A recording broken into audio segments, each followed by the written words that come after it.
welcome to day 2 from here in Davos in Switzerland on the sidelines of the World Economic Forum. There's just so much chatter around here about AI, the future of jobs, and of course, global growth as well. And who better than the MD and CEO of Tech Mahindra, Mohit Joshi, here with me to answer all about this. Mohit, great to have you on ET now. Thank you for your time. Thank you for making time. Well, what do we talk about when the whole model of IT services and what the future is going to look like itself is being questioned? You've been here for the last 2 days. Tell me, what's the chatter like? What is the future of IT services traditionally as we know it? Yeah. Well, thank you, Ayesha. I think it's wonderful to be here. It's been a packed couple of days in Davos. Yeah. But I can tell you one thing. Yeah. If there is anything which is top of the agenda in Davos, it certainly is not the future of IT services. No? The focus is very clearly on geopolitics and maybe with a secondary theme of AI. But when we speak to our clients, right, when we speak to our clients, when we speak to our investors, I feel that there is a level of optimism about the future of IT services. Because at the end of the day, we've seen this with every technology shift in the industry. When you had the cloud shift, for instance, first, that was supposed to be hugely detrimental to the industry, but turned out to be a gigantic tailwind for the business. When you had the digital agile shift, that again was supposed to be a huge headwind for the industry, it turned out to be a tailwind. COVID was the same thing, right? It was supposed to have killed the industry, remote working. And now, even with AI, I feel that headwind is turning into a tailwind, because the reality is that the benefits of AI cannot be fully realized until you modernize the data stack, until you modernize the applications. And so that is what we're best at, right? So I do feel that on the whole, AI will be hugely positive for the industry and will stimulate demand for modernization and simplification. So agility, transformation, these are the words that I'm hearing from the IT industry here at Davos. Tell me, under your leadership, what is your 3-point agenda to try and transform Tech Mahindra into this very changing tech landscape? Sure. So look, I think when we laid out our agenda for transforming the company, the first thing we do is we figure out the strategic narrative, right? And the strategic narrative is scale at speed, which is essentially you get all the benefits of scale, a global presence, a full set of service lines, a presence across industries, and also the benefits of of a smaller company, of an entrepreneurial culture, of the agility that the Mahindra Group is known for. So that's the strategic narrative. Within that overall plan, we had a plan for revenue, which is make sure that we retain our leadership presence in telecom and manufacturing, but also become a serious challenger from a financial services, healthcare, retail, CPG perspective, a plan for productivity and margins, and a plan for the organization, transforming the culture, infusing learning into everything that we're doing, make strides in our ESG agenda. And so far, 2 years into the journey, we have done extremely well, right? 9 quarters of sustained margin expansion, growth already in the most recent quarter ahead of our peers, return on capital more than doubled. So I do feel that we deserve a little pat on our own back. Of course you do, and your stock prices as well are sort of showcasing that. Yes. But tell me, the one common factor that I've seen across the board from the IT services industry back home is the feeling that clients are still not very comfortable opening their purse strings, at least when it comes to the US. Yes. What's been your experience? So I think, look, if you go back to January of last year, which seems like a lifetime ago, yeah, I think there was a fair amount of optimism that spend would come back to the US after what had been a slow year. But then we had the tariffs in February, and that really dampened the mood. From our perspective, we saw a certain hit in the manufacturing business, right? So in manufacturing, especially in auto, we saw a slowdown that we were able to cover because we did really well in the aerospace segment.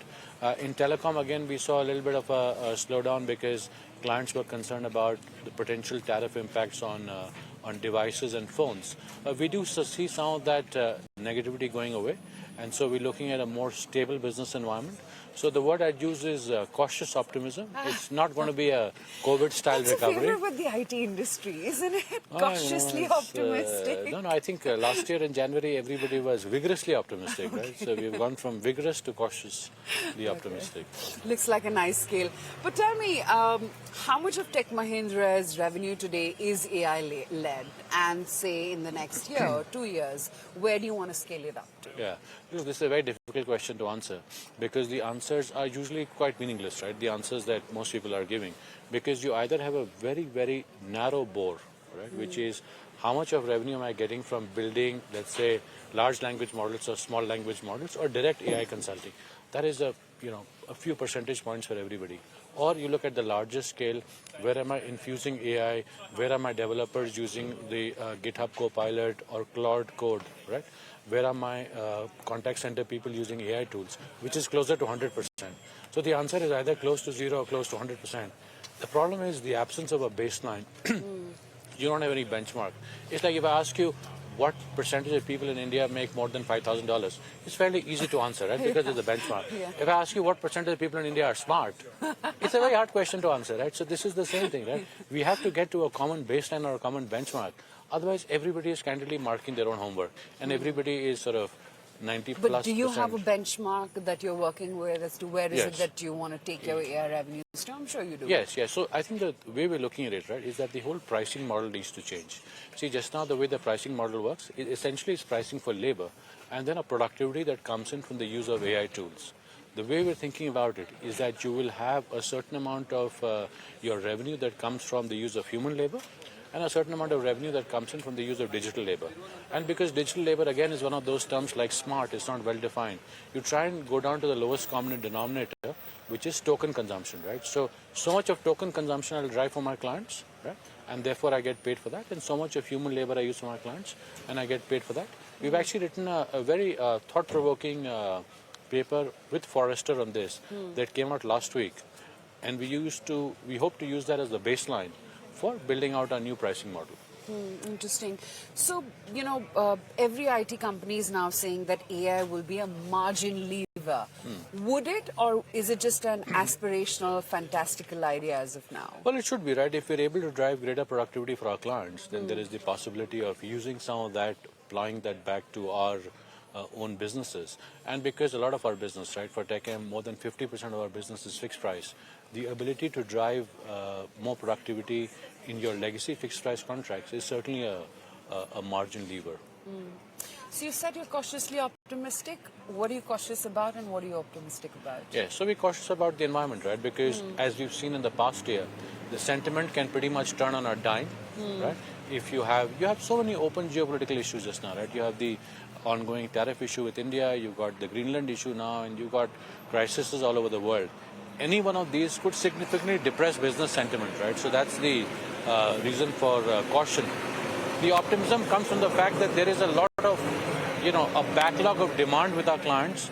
There's lots of projects that they have, not executed over the past couple of years. There is the need to simplify and modernize, like I previously said, to deliver on the promise of AI. And so that's the reason for optimism. From a Tech Mahindra perspective, I think the optimism also comes from the fact that over the past 2 years, we have radically reshaped the company. We have made ourselves, I feel, a much more sharper instrument to deliver with. And there is the sort of the confidence that has come to the team with successful delivery. I should mention that I believe that we have really, in our executive team and the broader team, a really world-class team that has delivered very well over the past couple of years. Mohit, on the sidelines of your earnings, you said fewer, deeper clients. Yeah, for sure. Right. What is the purpose behind that strategy, or what's the thinking behind that strategy? And does that mean do you not then expand your client base? The thing is, one of the most mysterious things about business is that this is true across industries, right? Whether you look at CPG or you look at restaurants or you look at, IT services and legal firms. Your largest clients are also your most profitable clients. This is one of those mysteries where you expect your largest clients to be less profitable because they have more bargaining power with you. Yeah. But your largest clients actually are your most profitable clients because you're able to sell them a variety of services and you're able to obviously utilize your overhead much more effectively. And so from our perspective, right, it is very important to focus on your largest clients because you can get outsized growth there. You have permission to be in the account. If you sell them additional service lines, you get more growth and you're able to also improve your margin at the same time. And that is what we have really been focused on, because if you don't focus on your largest clients, you lose them and then you're replacing the revenue with more marginal clients. Just numbers. Over the past couple of years, this focus on top clients has meant that in the most recent quarter, we added 3 new $50 million clients to our portfolio. And our existing clients, where we have more than $20 million of revenue, have grown multiples of the company, right? So that's a very, very promising sign for the future. I have to talk about the visa uncertainty Yes. as well. I guess that Of is course. also part of the caution. How is it that you're tackling with it? And do you sense that this could really worsen and become problematic going forward? Look, I think the visa thing is obviously a concern for us, is a concern for our clients, is a concern for our investors, right? I just want to, maybe from a Tech Mahindra perspective, highlight a few things. The first is that our U.S. Revenues are actually relatively small compared to our peer group, right? So less than half of our revenues is from the U.S. Secondly, our dependence on H1s is quite low because historically we've built up a pool of U.S. citizens and permanent residents. Having said that, obviously as we grow, we will need more resources in the U.S. We've taken a three-pronged response to the visa issue. The first is to identify who are our best people in the Americas, right? And we're doing this globally, of course, but especially in the Americas, because you absolutely want to make sure that as the race for talent hots up, you are able to retain and incentivize your best people in the country. Right? So that's the first piece. The second piece is how do we make sure that we're able to build out nearshore capacity in Mexico, in Canada, to be able to do some of the work if you have talent shortages or talent restrictions in the US. And the third piece, which is very important, is how do we make sure that we are an employer of choice in the US? And that really means do we have the best incentive plans? Do we have the best healthcare plans, for instance? Do we have the best educational programs? Are we going to universities to recruit? Have we built preferred relationships with the recruiters? So the three-pronged plan: identify and retain your best talent, make sure that you're considering nearshore options, and finally, become the preferred employer of choice in that market. So tell me, 1 year from now, what would your clients and shareholders say has really changed about Tech Mahindra? I think they will say that promises made and promises kept, right? There was a certain promise that was made in April 24 about the way we would reshape the company from a revenue perspective, from a productivity perspective, and from an organizational perspective. That would deliver certain outcomes: 15% EBIT, growth higher than industry average, a return on capital, significant improvement in NPS, significant improvement in employee satisfaction scores. And so the first phase of our transformation hopefully will be successfully delivered, and then it's on to the next phase. Okay. Have to ask you, which has been the most exciting meeting so far for you at Davos? Well, it's always exciting to meet clients. Over the past, You have to name them. one day. Our clients are quite touchy about their. But look, I had a very good meeting, for instance, with the CEO of a very large software company, right? I had an opportunity to meet with Arvind Krishna, the IBM CEO, and he spoke about his ambitions for IBM and how they're transforming the business and how they're increasingly becoming a major contender in the software space. It was a really useful meeting because obviously he has a wealth of knowledge about the industry and how it will be reshaped. So really a learning experience for me. Okay, great. Have a great stay at Davos, and thank you for your time Thank you, Ayesha. today. Good to see you. Stay warm. Yes.